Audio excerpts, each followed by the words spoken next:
if I look at the history of this channel, there's two things that I notice that I haven't done well consistently. There's lots of things that I do well. Said do. Like long one takes and feeling like my thoughts are coherent and I feel like I'm a reasonably good storyteller.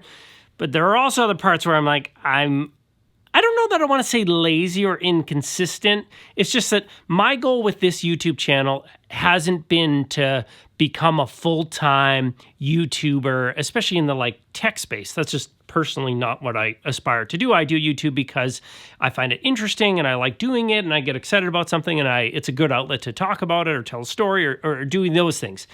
But I do still want the channel to continue to grow and develop, and I also want to continue to challenge myself to get better, because if you're not trying to get better, why are you doing anything? But the two main things that I notice that good channels that I look up to do very consistently that I know I need to work on. Number one, consistently good noise-free audio. You look at all the best YouTube channels and their audio is just like really crispy and clean and always sounds good. Whereas with this channel, some of it is because I'm experimenting with stuff all the time where, yeah, I'll use a shotgun mic sometimes, or I'll try the wireless lav with or without a lav, or I'll grab my podcasty mic and hook it up to an interface. I just I'm always curious to see, but I don't always take the time first to make sure that it sounds good. I don't always plug in the headphones or run some test footage. That's definitely something I know I need to do, and now I'm trying to be more consistent of running through an audio recorder and recording on the audio recorder. Is it recording? Yeah, okay, good. And it's recording.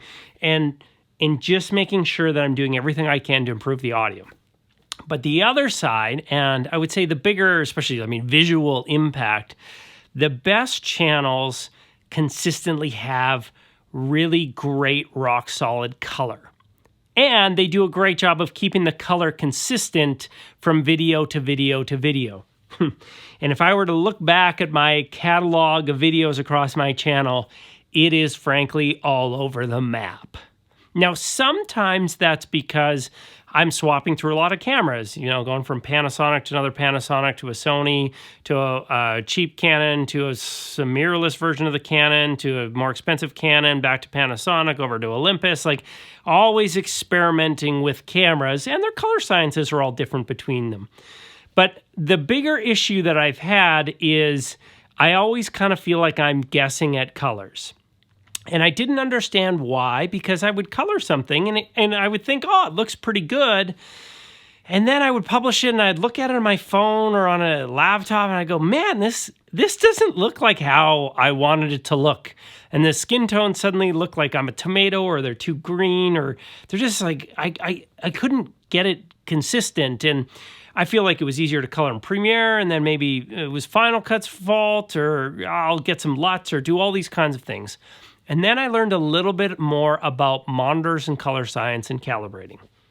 And if you've been in video for any length of time, you'll know about white balance, like the idea that I can take this picture and I can make it really blue, or I can make it really orange, and that you need to set up your camera in order to calibrate that properly. But especially if you're shooting in like a flat or log profile, you have to do a lot of the color correction and insert your own style and try and get skin tones right, like editing on your screen on your computer. The problem that I was having that I didn't know was that the monitor that I was using was kind of screwing me over a little bit. A number of years ago now, probably 3 or 4 years ago, I invested in a nice 4K monitor for editing 4K footage back when I was vlogging and wanted to do 4K, and I wanted to be able to see 4K.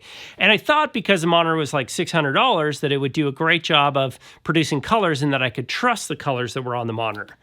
But back then, this was still a very cheap 4K monitor. It's a cheap panel. And I didn't realize that this monitor was actually very, very blue. And so when I would color and try and get skin tones right, I would make it look good on the monitor, but I didn't realize that the monitor wasn't actually accurate. Like, it wasn't accurately telling me what it was going to look like on other displays or giving me a sense. Instead, it was showing everything really blue. So then you color to that and then your skin tones are way off, or it just messes with all the colors. And I would notice this because I would look at something on like another monitor. This is my PlayStation 5 gaming monitor. It's a little bit newer, but other monitors, and I would notice the colors look different. Even if I dragged it from this monitor over to my MacBook Pro monitor, that would look very different. And now I've learned that there's something you need to do, and it involves, well, one of these. This is the Datacolor SpyderX. This is the Elite model. They have a couple different models, but these are for calibrating your monitor. Let me give you a bit of an example. Right here, these white speakers here, you can see there are actually, they're called studio monitors, and they're not like visual monitors, they're reference audio monitors. They used to have a little studio, used to do a lot more like mixing of audio and different things. You want studio monitors not to sound good.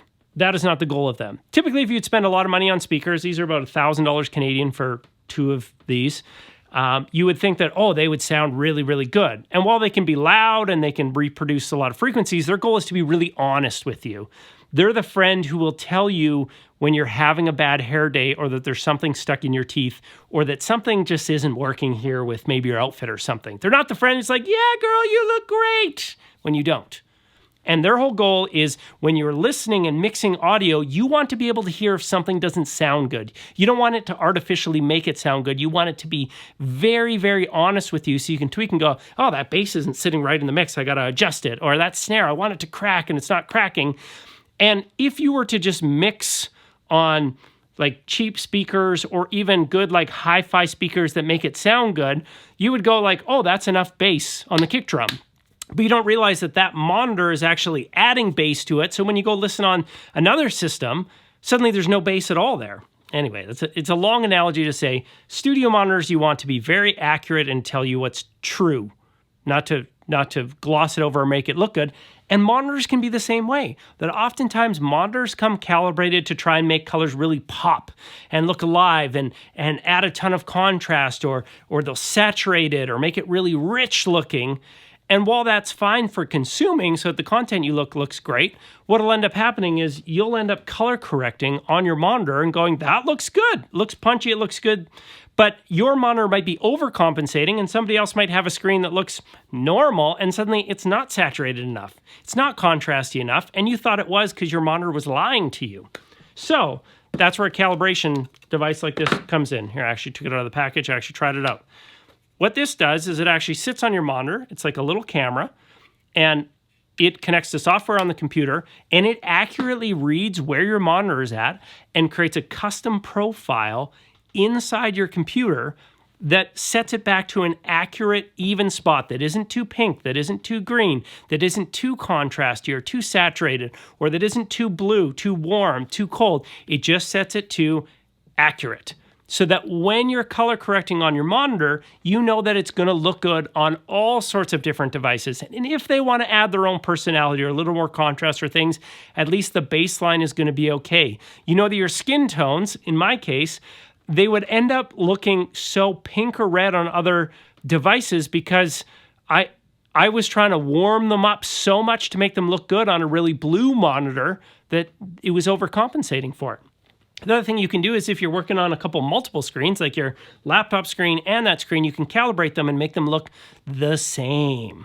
And so I got this. Thank you, Datacolor, for sending this to me. They said, hey, do you want to review this product? I was like, heck yes, I do.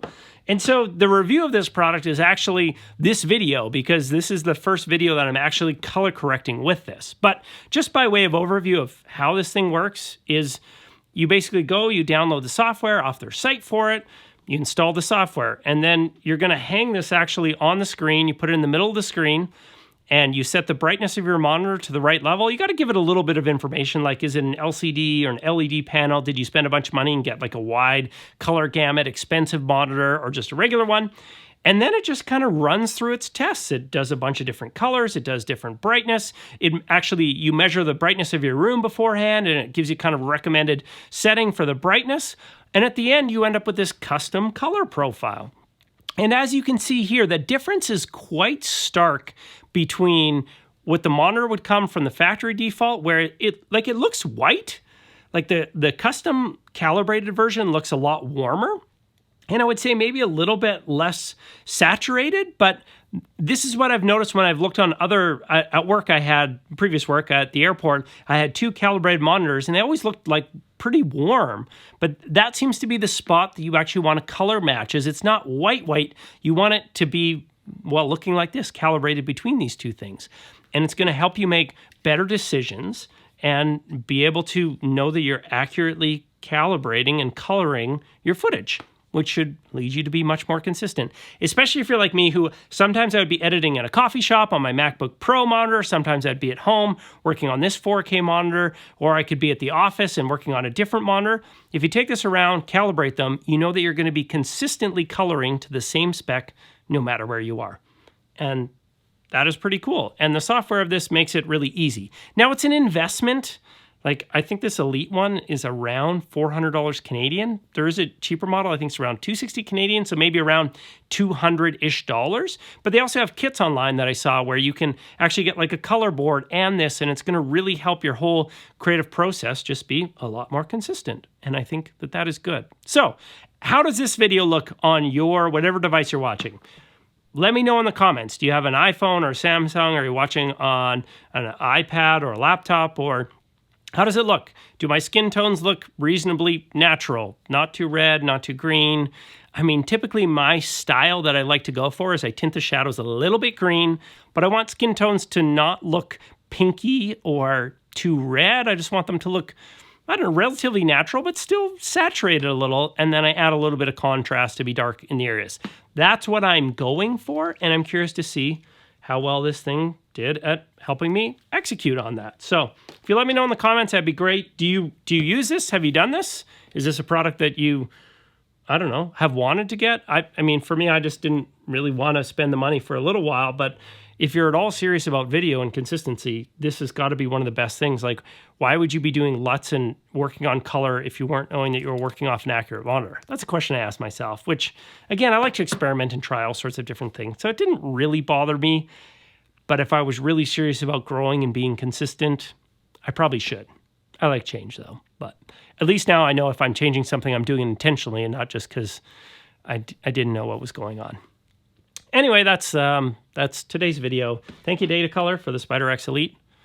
I guess they didn't pay me, but they sent this to me. I don't think I have to send it back, so it seems like it works. Hopefully it works. Hopefully this video looks okay. I'm Justin Rivas, rhymes with Beavis. Thanks for watching.